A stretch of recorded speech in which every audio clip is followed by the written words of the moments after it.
ज़ाहिरी सारे मानी भी अता कर दिए हैं, मारिफ अता कर दिए हैं, और इसके बातनी माने भी अल्लाह ने अली के सीने में रख दिए।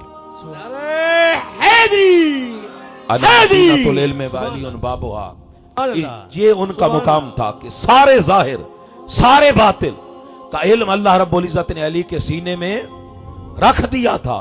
कुर्बान जाए, इसलिए मौला कायनात फरमाते थे कि वो ऐसा इल्म अल्लाह ने मेरे सीने में रखा कि मैं सिर्फ बिस्मिल्लाहिर्रहमानिर्रहीम की बा की तफसीर लिखने बैठूं, पूरा कुरान नहीं, बिस्मिल्लाह की बा की तफसीर लिखने बैठूं।